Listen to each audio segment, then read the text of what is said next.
జై గురుదేవత. మనం ఇప్పుడు నదిలో మనం గంగే యమునే కృష్ణే గోదావరి సరస్వతి నర్మదే సింధు కావేరి జిలేస్మిన్ రణసింగురు కావేరి తుంగభద్ర కృష్ణవీరీచి గౌతమి భాగీరథీచి విఖ్యాతా పంచగంగా ప్రకీర్తిత అంటుట. అయితే ఇంతమంది పేర్లు చెప్తున్నా సరే వీళ్ళందరూ కూడా గంగాదేవతలే. మనం యమున కానీ గంగోత్రి అందరి గంగాదేవతలే భావన. గోదావరి సరస్వతి వీళ్ళందరూ కూడా గంగదేవతలే. అయితే మనం వీళ్ళందరూ వీళ్ళందరూ ఎవరిలో కలుస్తారు? సముద్రంలో కలుస్తుంటారు. మనము పూర్వంలో ఏం చేసేవారంటే ధనికులు బంగారు నాణెం వేసేవారు. నీళ్ళు తర్వాత కొంతమంది తర్వాత కాపర్ కాయన వేసేవారు, రాగి కాయన వేసేవారు. అది వేయడం వల్ల ఏమో జరిగేదంటే నీళ్ళల్లో ఎక్కడన్నా సరే తాగూడిన నీళ్ళు ఏమైనా వస్తాయో అని అది వేయడం వల్ల కూడా నీరు చాలా సమృద్ధిగా మంచిగా వచ్చేవాట. మనం నీరు వచ్చేటప్పుడు దారిలో అది ఇసుకలో ఉండి రాళ్ళల్లో ఉండి మధ్యలో నీళ్ళు ఎందుకు వస్తాయంటే ఏదన్నా నాచు కానీ పాచి కానీ లేదంటే దాని చెడు కానీ అని ఉంటే దానికి అతుక్కొని నీళ్ళని ఫ్రెష్ నీళ్ళు మాత్రమే రిలీజ్ చేస్తుంది నది. మనకి మంచి నీళ్ళు ఇస్తుంది. ఆ నీళ్ళు మనం తాగడం వల్ల ఏ రోగాలు వచ్చేవి కాదు. అలానే పూర్వంలో రాగి కాయని వేసేవారు. మనం ఇప్పుడే ఎందుకు కూడా మనం నీళ్ళు తాగేటప్పుడు కాపర్ గ్లాసులు తాగమని చెప్తాం, లేదా బంగారు గ్లాసు తాగమని చెప్తాం, లేదా ఇత్తడి గ్లాసు కంచు గ్లాసు తాగమని చెప్తాం. కానీ మనం స్టీల్ గ్లాసు తాగుతున్నాం, లేదా గాజు గ్లాసు తాగుతున్నాం. సో గాజు గ్లాసులోనూ స్టీల్ గ్లాసు తాగితే రాక్షసత్వాన్ని వస్తాయని భావన. మనం ఏం చేయాలి? వీలైనంతవరకు బంగారము, వెండి, లేదా కంచు, లేదా ఇత్తడి, రాగి ఈ గ్లాసుల్లో నీళ్ళు తాగడం ఉత్తమం. కానీ మనం అలా తాగడం వల్ల మన శరీరం ఐరన్గా మారుతుంది, చాలా శక్తివంతంగా మారుతుంటాం మనం. కనుక మనం అలా తాగడానికి శరీరానికి సపోర్ట్ చేస్తుంది, మంచి తెలివితేటలు బాగా పెరుగుతుంటాయని. మన వాళ్ళు ఇప్పుడు ఏం చేశారు? తినాల్సిన అన్నం కూడా కంచు పాత్రలు వండుకోవాలి. మనం ఏం చేస్తున్నాము? స్టీల్ బాండీలు, అది ఇత్తడి బాండీలు కూడా కాదు, మన లాస్ట్లో సత్తు బాండీలో వండుతున్నాం. దాని ద్వారా ఏమవుతుంది? సత్తు అంతా నిస్సత్వం అయిపోతుంది. శరీరం అంతా సత్వ వస్తువులు తినడం వల్ల శరీరం అంతా నిస్సత్తుగా మారిపోతుంది, దాన్ని బలం లేకుండా మారిపోతున్నాం. దాని ద్వారా ఏమవుతున్నాం? మనం బలహీనలు అయిపోతున్నాం.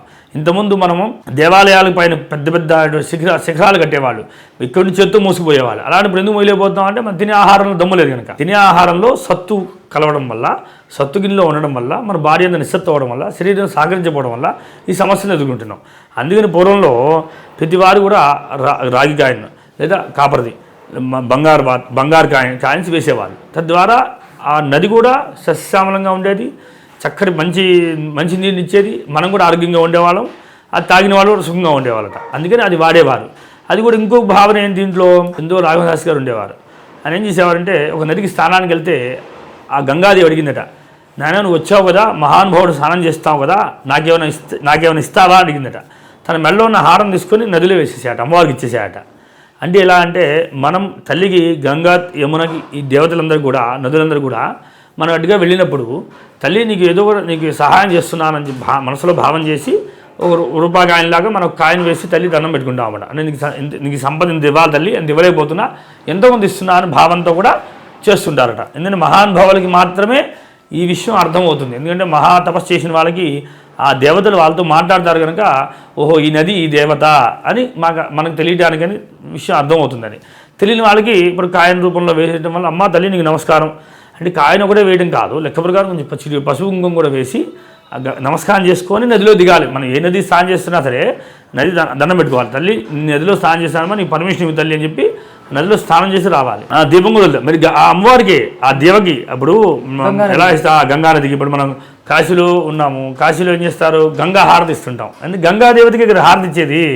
అలానే దీపం కూడా తల్లి నీకు దీపం ఇస్తున్నాను తల్లి తీసుకోమ్మా, నువ్వు నీళ్ళని ఎలా మాకు నీ జీవనాధారం నీళ్ళే కదా, అది లేకపోతే మనం బతకలేం కదా, కానీ నీ నీరు సమృద్ధిగా మాకు వచ్చేక చేయి తల్లి అని చెప్పి దీపం నీళ్ళలో వదలడం, పసుపు వేసి దండం పెట్టుకోవడం అన్నీ చెప్తారన్నమాట. నదిలో స్నానం చేసేప్పుడు మలమూత్ర విసర్జన మాత్రం నదిలో వదలకుండా బయట వదిలి శుచిగా స్నానం చేయమని చెప్తారన్నమాట. ఎందుకంటే మహాపవిత్ర నది, మన నదిని మనం ఎంత పవిత్రంగా చూస్తే నది మనకి అంత సంపదను ఇస్తుందట.